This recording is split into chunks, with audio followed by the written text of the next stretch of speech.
And we are back here on the GSMC Football Podcast. And for the final part of the show, we're going to talk about what General Manager of the Giants, Joe Schoen, had to say recently at the Combine. So he did talk about Saquon Barkley and how, spoke very highly of Barkley. That he is, one of the leaders on the team and that they're going to try to, bring him back, reach an agreement on a long-term deal. But it's going to be tough. It's going to be tough. But what was interesting is, and this is where I said I'm kind of contradicting myself, conflicting myself a little bit, and that is that he didn't rule out the possibility of them using the franchise tag again. Now, I know I talked about how it's going to be higher this year than it was last year, I believe, when they franchise tagged Barkley. So I'm interested to see if that ends up happening. Because and Barkley definitely does not want that to happen. But I mean, on one hand, the Giants didn't trade him, so they're going to do everything they can to try to bring him back. Me personally, I think he's going to end up leaving. I feel like they're just not going to come to an agreement. And if they do, great. But I don't know. I just feel like at this point, I think he's probably walking. He's going somewhere else. And I feel like he should want to go somewhere else. Now, again, if the Giants franchise tag him, that's a different story. But, the Giants right now, their situation is not great. Now, Daniel Jones, he's going to end up being the starter again next year. And see, that just goes to show. Now, between that and also, like, it seems like the Giants weren't going to franchise tag him, and now there's a possibility that could happen. That just goes to show you, you don't really know anything. It's just you could also never assume. And because when Daniel Jones got hurt, I said, yeah, this is probably it for him. He's probably not coming back, but it looks like he's going to be the starter. At least, maybe he's going to be the stopgap, and then they're, if they draft somebody, that player, quarterback, is going to take over for Daniel Jones. There's also a possibility with that, but I don't know. And again, Saquon Barkley does not want to get the franchise tag again.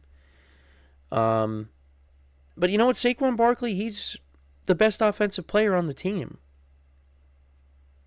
And, you end up letting him walk. I mean, that's another area you're going to have to address. But again, like I said, there are so many issues on this team, that they should prioritize the offensive line, the quarterback, wide receiver. I mean, the offense has not been good. And the Giants brought in Brian Daboll to try to fix this offense.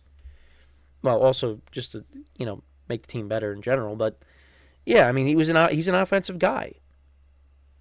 And the team just did not perform in 2023. And like I said, after the Dallas game was going to dictate the kind of season they were going to have. And they ended up not having a good year. Now, again, they were better towards the end of the year. They were more competitive. They, won games they shouldn't have won. Or at least you didn't think we're going to win. So that's a credit to Daboll. But, yeah, I mean, the team just it took a massive step back from 2022. And, we'll see what ends up happening next year. But they got to surround whoever's playing quarterback with playmakers. And Saquon Barkley is a part of that equation if they really want to bring him back.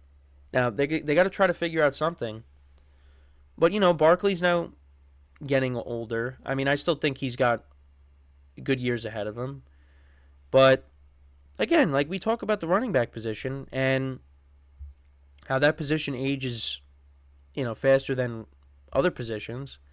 And yeah, Barkley's getting up there in his late 20s. That's what we're talking about. He's getting older. His late 20s. That's when you start to decline. I mean, it's crazy to say that, but that's just how the running back position is viewed now. So, I mean, listen, again, Barkley coming back would be great for the Giants. If they don't franchise tag him, if I'm Saquon Barkley, unless the Giants offer you a contract that you can't refuse, I try to go elsewhere because there are better situations out there. Again, the Texans, the Ravens. I mean, the Chargers. They got a lot of things they need to fix, but they got their franchise quarterback. And I think the Chargers could turn it around next year and be a team that can compete for a playoff spot. Right now with the Giants, I don't view that. I really don't. Not until they fix the offensive line, they fix, they get more playmakers for whoever's playing quarterback to throw to. Because the Darren Waller trade didn't really pan out. Which, unfortunately, my friends and I kind of said, yeah, I mean, he's going to probably play, half the season, and then he's going to get hurt. And that's what happened. He got hurt. And that doesn't mean that Waller can't be a good player for this team, but, yeah, I mean, he's not durable. So, yeah, I mean, again, this is a team, and you look at the division, the Giants are in with the Commanders right now. The Eagles and the Cowboys, those are the top two teams. I said this right yesterday.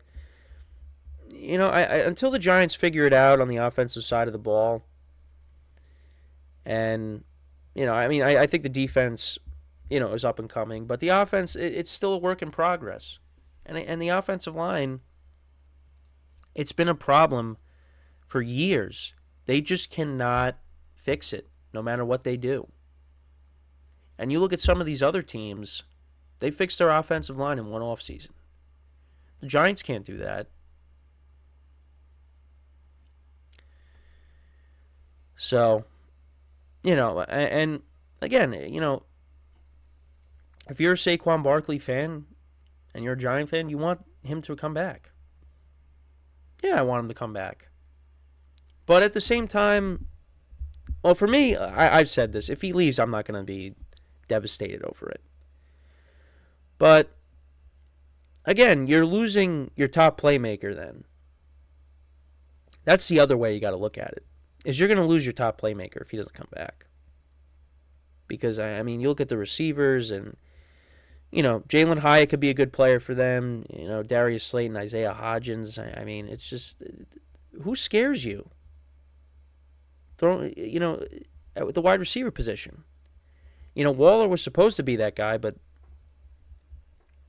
that didn't end up working out. I mean, they brought in Paris Campbell. I mean, he really was a non-factor. It's just, this is this is a team that's just kind of been stuck in the mud for a long time. And you thought they finally got out of it when they made the playoffs in 2022. But kind of back in the same position they've been in, for the last several years. And, are Joe Schoen and Brian Dable the guys to fix it?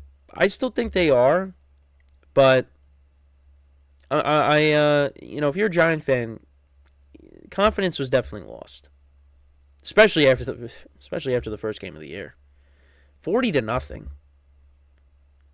And again, I was happy that I didn't have to watch that game. I didn't watch a single second of that game because I was, at my cousin's wedding. But man, that was just. Then of course I went back and watched the highlights of the game. But still, I was happy that I did not watch a single second of that game. And and leading up to that game, I was joking, saying, "Oh yeah, the Cowboys will probably win like 40-17 or whatever," like as a joke. But again, I was like, I don't know. We'll see. Again, game's going to dictate the kind of season they're going to have, and what happened? 40-0. And again, that just shows how far the gap is between the Giants and Dallas. Now, the Eagles, I think maybe the gap is a little bit closer because the Giants actually were competitive both times. But then again, that's just because the Eagles weren't playing good towards the Giants caught the Eagles when they weren't playing well. So, the following year, next year, we'll see what ends up happening. On top of that, the Giants haven't won in Philly since 2013. I was in middle school. They have not won in Philly in a decade. Like, that is just insane. But that's where it all goes back to the gap. The Giants have to find a way to close the gap. Now, are they going to be able to do that? At some point they will, but not right now. Because again, you got question marks at quarterback. The offensive line is still a mess. I mean, there's so many issues that I don't think they're going to be able to correct in one off season. But again, just got to wait and see. But look, Joe Schoen has spoken very highly of Barkley. They want him back. I mean, it only helps the Giants if they bring him back. Because, again, you don't bring him back, then that's another position you're going to have to address. Because then you're going in with Eric Gray as your top running back. So, it's, again, he's going to be one of the top running backs on the market. If he gets there, unless, of course, they place the franchise tag on him. So, we'll keep an eye on it. We'll definitely keep an eye on it. But, yeah, so that's pretty much it with the show for today. Like I said, there's a couple of things that I'll probably talk about more. I know that, again, some comments, the Browns had on Nick Chubb, and, I also wanted to touch upon Mecole Hardman and what he had to say about the Jets, his time with the Jets. There's a couple of things I have in mind of what we can get into tomorrow. I also saw something with the Chiefs, and they could franchise tag L'Jarius Sneed, but then they could try to trade him. So that's something to also look at as well. But yeah, I mean, we're moving along here in the off season. We're a little over a month, well, around a month until the baseball season officially starts. I know we got spring training now, but the regular season will begin end of March. We got the NBA and the NHL moving towards playoff time. March Madness is coming up. Can't wait for that. So yeah, and football. Listen, we got the Spring Football League. Don't forget about that. The UFL. That's coming up. That's coming up. So, I may do some, some segments on that possibly. Some topics, or maybe just kind of, do some quick updates, in segments. Not do a full on 15-minute segment, but. Yeah, so, you thought football was over? Listen, we got the off season, we got the UFL, the draft, and Combine's also upon us as well. So, yeah, but that's pretty much it for the show. So, I appreciate you guys tuning in for today. Again, we'll be back again tomorrow. Same time, same place. So, until then, I'm Kenneth Grunfelder signing off from the GSMC Football Podcast brought to you by the GSMC Sports Network. Have a good day, and I will see you guys next time. Take care.